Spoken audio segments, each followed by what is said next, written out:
say first vice no me da so agina mu na o say me the billboard here dey tell any onima dey pam go for me ko bi oni sambo go for me no press chairman no the sambo na ebo ekuruma billboard zaka na uni bibi no dey me sheda no mo nya adwene na me ni obi an kan Akoma because ba Ghana ya yesu because billboard ba ko no na say mo na mo be pe chairman na mo kira ba ka mo fan cheche mo party fuska no kwa ma mo party mo fanye David mfanye adwuma billboard ba ko ko ba ko ba ka be 100 million na over party for me no mo 5000 wo je ton paboa wo so je ko fa e mo beton on equip nipa be 100 o mo ama adwuma ma ekure mu wo de akwa ko sisi kwa mu na mudi fry ni ye hunu kwa ha dwen nti me de me sa billboard no ne enwuma o ma ye nyina no me ne obi anya adwene e internal party matter.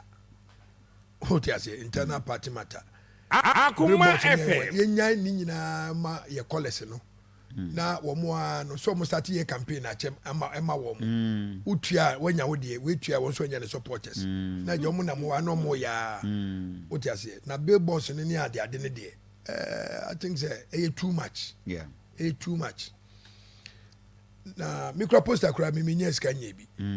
So what you say but the because so aso. Kande wo bi ye be koso aso bia wo no nya bi nwiae ba wo bi me ni bi zuba o masajai na kofi ma me mfa we en from mucho enipa o mo hye no na makan but na me hwe oh okay Akoma mo my video no accident see here wo western region so terrible we radio me kan me say road safety a bogus institutions oh sir kofi and I'm repeating it again in you road safety a bogus institution. Zuba, terrible. Where there's so young how are we safe when we are driving on our various roads? No. Kofi, what driver na do the free akraba? Pa. Who into car articulators? The number of lights are a boy no Zuba who be. And easy. Ena kania any say a prescribed on our road. Let no. And no mu use road worthy for all corner DVL license. Assign money in any one's on check it. They have to check. Kofi on check it, but obeba back after obtaining the necessary document. You know, oba no their basic decorations, no the nina boom.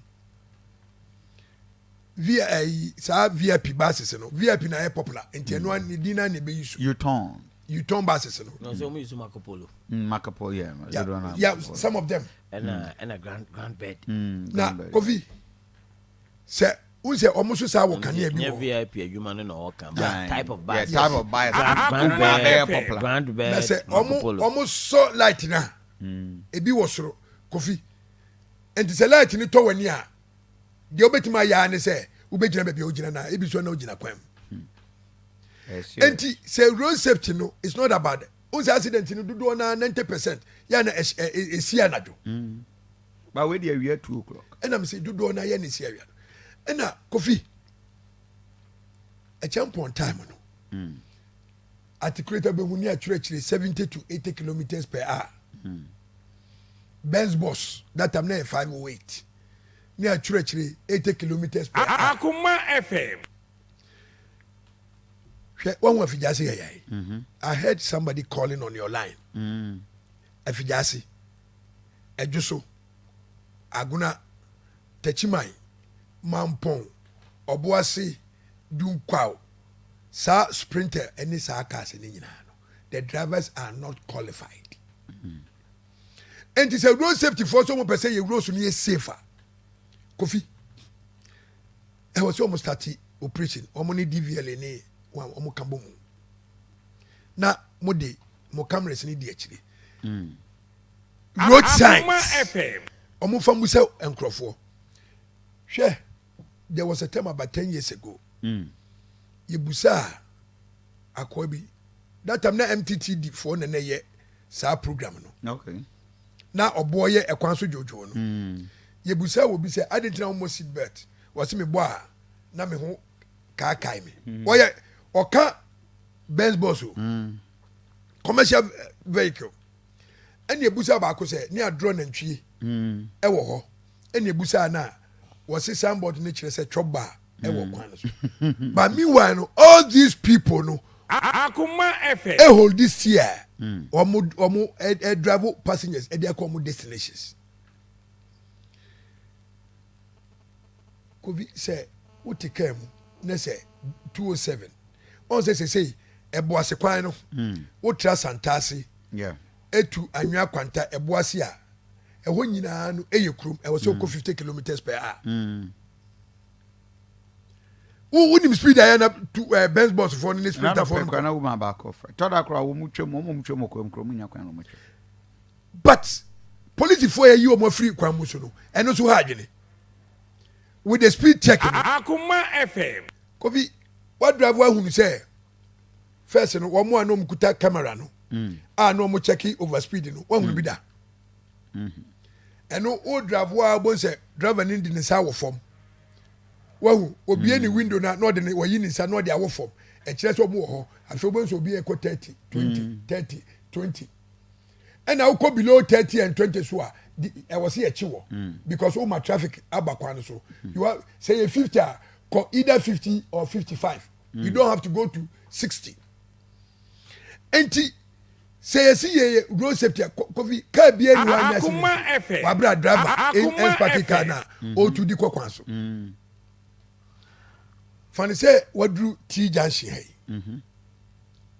say o ko fani say asafua o say o kwan no eye soronko enti wo no so mu ko straighter you can easily say how you safer you can easily negotiate and turn and go whereas a traffic light no so ha no aso red because car be anywhere eba towards you we negotiate no akọ na amraga junction kofi me ba no pay I say ufri airport runabout ababona wo ba udu traffic light one na 3 lanes the whole first lane no on negotiate akọ afro kwanta middle one no obeba straight so what you say anasa middle one no obetimi atene to Oforikrom but the last one there I was say we turn it to Oforikrom direct because a double lane tro no be picky passengers ewo the first lane no what you say the outer lane no and at the same time we do traffic light one we say negotiate I tell be cross ye ne e wo middle lane na ye ba straight no no aside na near Oforikrom then police is standing there ultimately chinipa no serious Kofi accident there say can you know what do driving as kwa America ubetima drive for 3 months because say a zero because of say the kind of carnage AC on our route accident AC on our route emnani che say wuntimi drive 5 years wuntimi drive commercial vehicle and people does it Akoma FM enu nti na mani abre road safety efo no so no road safety they should work at night no mo megina konongo kwan so no mo hwe sa towing trucks na ye de bae na adade na me ka kire zoom la yowura Mr Japan say ade no one starting ye Kofi say see unforgetting about insurance ne one DVRA was a wutua ka no now on fa de no Emma assemblies no Akoma FM ufri konongwa